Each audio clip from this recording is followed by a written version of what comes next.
Hello दोस्तों, हम आपको बताने वाले हैं इस वीडियो में विलियम वर्ड्सवर्थ के जीवन के बारे में, उनके जीवन से जुड़ी हुई कुछ घटनाओं के बारे में, कुछ कही अनकही बातों के बारे में। तो आइए दोस्तों वीडियो को शुरू करते हैं। जी हाँ दोस्तों, मैं बताना चाहूँगा विलियम वर्ड्सवर्थ के जीवन के बारे में, जो विश्व के महान कवि के रूप में जाने जाते हैं। उनको कौन नहीं जानता है। तो आइए शुरू करते हैं। यूरोप में 18वीं शताब्दी का समय बहुत ही महत्वपूर्ण है। जहाँ तक इस समय का संबंध इंग्लैंड से है, वहाँ राजनीतिक अस्थिरता थी। सन 1789 में फ्रांस की क्रांति शुरू हो गई थी।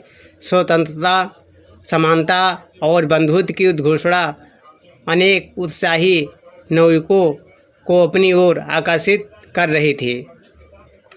इस प्रकार से यूरोप में भारी हलचल थी। विलियम वर्ड्सवर्थ का जन्म इसी समय इंग्लैंड में हुआ था। उनका जन्म 7 अप्रैल 1770 में काकरमाउथ नामक स्थान पर हुआ था। उनके पिताजी, जिनका नाम है जॉन वर्ड्सवर्थ, वे एक मुख्तार थे। उनकी माता विलियम कोक्सन की इकलौती बेटी थी। विलियम वर्ड्सवर्थ के माता पिता की मृत्यु उनके बचपन में हो गई थी, इसलिए इनकी देखभाल इनके चाचा जी ने की थी। उनकी शिष्यावस्था और बचपन प्रमुख रूप से काकरमाउथ और पेनरिथ में व्यतीत हुई थी।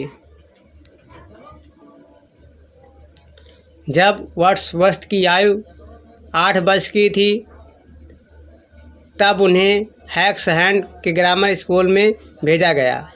इस विद्यालय में उनका जीवन अभूतपूर्व था। सन 1787 में उन्हें कैम्ब्रिज के सेंट जॉन्स कॉलेज में दाखिला कराया गया।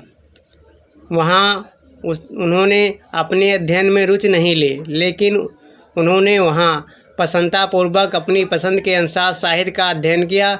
सन 1791 में उन्होंने उस कॉलेज से BA की डिग्री प्राप्त की।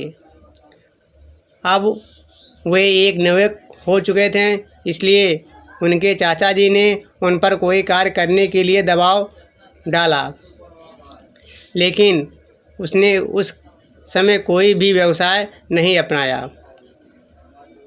सन 1791 में विलियम वर्ड्सवर्थ फ्रांस गए। वहाँ पर उन्होंने पेरिस और ब्लोइस नगरों की सैर की। जब वे ब्लोइस नगर में थे, तब उन्होंने एनेट बेलान नामक एक फ्रांसीसी लड़की से प्रेम करने लगे, लेकिन उन्होंने उससे शादी नहीं की। बाद में उसने एक पुत्री को भी जन्म दिया। उसका नाम एन कैरोलिन रखा गया। विलियम वर्ड्सवर्थ कुछ राजनीतिक घटनाओं के कारण अपनी पुत्री के जन्म से पूर्व ही इंग्लैंड वापस लौट आए। फरवरी 1793 में इंग्लैंड ने फ्रांस के विरुद्ध युद्ध की घोषणा कर दी। यह युद्ध लगभग 7 वर्षों तक चलता रहा। इसने उनके एक नए विश्व के विकास के स्वप्न को चूर चूर कर दिया। एनेट बेलान और अपनी पुत्री की याद, फ्रांस की क्रांति के आदर्श और उसकी अनेक व्यक्तिगत चीज़ों ने उन्हें विरक्त कर दिया। इस विरक्त की अवस्था में उसने 3 कविताओं की रचना की: डिस्क्रिप्टिव स्केचेज, एन इवनिंग वॉक्स और एक दुखद कविता बॉर्डर्स।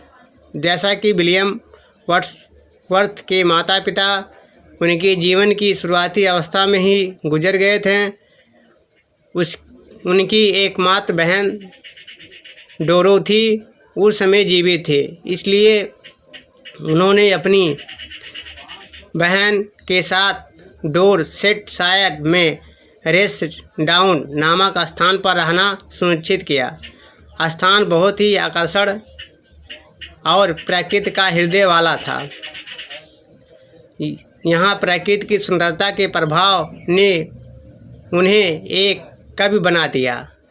जब वे रेसडाउन में थे, तब वे ST कॉलेज के लिए पत्र लिखा करते थे।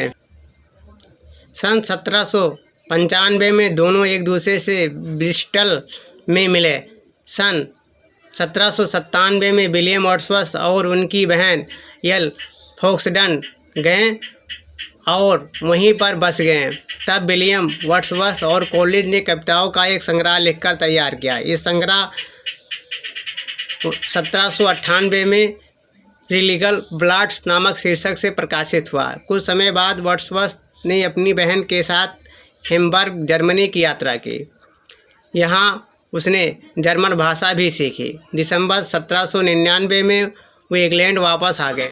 ग्रांस मेयर में डोव कॉटेज में, जो उनका प्रिय झील का क्षेत्र था, रहने लगे। यहाँ पर वे प्रकृति के महान उपासक बन गए और अपनी संपूर्ण कार्य क्षमता एक कवि के रूप में प्रकाशित करने में लगा दी। सन 1802 में उन्होंने अपनी भतीजी मेरी हटचिंसन से शादी की और एक प्रसिद्ध और सफल कवि के रूप में प्रसन्नतापूर्वक जीवन व्यतीत करने लगे। उन्हें इंग्लैंड का राष्ट्रीय कवि भी बनाया गया। सन 1850 में उन्होंने इस संसार से विदा ले ली। विलियम वर्ड्सवर्थ प्रमुख रूप से प्रकृति के कवि थे। उनका समस्त कार्य उनके प्रकृति के प्रति असीम प्रेम को प्रदर्शित करता है। प्रकृति ने वर्ड्सवर्थ पर रचनात्मक प्रभाव डाला। वे प्रकृति के केवल भावनात्मक प्रेमी ही नहीं थे, बल्कि उसके पुजारी भी थे। उन्होंने ईश्वर की एक आवश्यक शक्ति के रूप में प्रकृति की पूजा की।